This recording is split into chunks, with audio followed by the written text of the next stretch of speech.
Hello guys, ഇപ്പോൾ സമയം 12 മണി.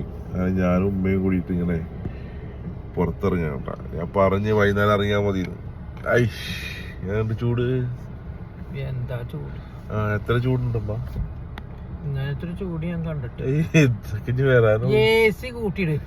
AC ഇടുന്നുണ്ടമ്മ. അത് കൂട്ടിട്ട് എന്തോ എന്ത് ചൂടാ. ശരി, അപ്പൊ ഞാൻ അങ്ങോട്ട് പറഞ്ഞാൽ നമുക്ക് 4 മണിക്ക് ശേഷം ഇറങ്ങിയാൽ മതി. 4 മണിക്ക് ശേഷം മീൻ കിട്ടിയാൽ മീൻ തിന്നണ ഉച്ചക്കല്ലേ ചോറിന്. മീൻ മേടിക്കാനാണ് നമ്മള് പോണ്. മീനില്ലാണ്ട് പറ്റില്ല ഗൈസ്, മീനില്ലാണ്ട് പറ്റില്ല. അപ്പൊ ചൂട് പ്രശ്നമാണ്. അപ്പൊ നാട്ടിൽ ഇത്ര ചൂടുണ്ടോ? നാട്ടില് ഞാൻ പറഞ്ഞ തണുപ്പിനെ ഇങ്ങോട്ട് വന്നാൽ മതി. അർജന്റല്ലേ കെട്ടു, വേഗം കെട്ടി വെച്ചിട്ട് ഇപ്പൊ വരണം ഒറ്റക്ക് മുതല് വന്ന് ഗൈസ്, മുതല് ഒറ്റക്ക് കയറിപ്പോന്ന്.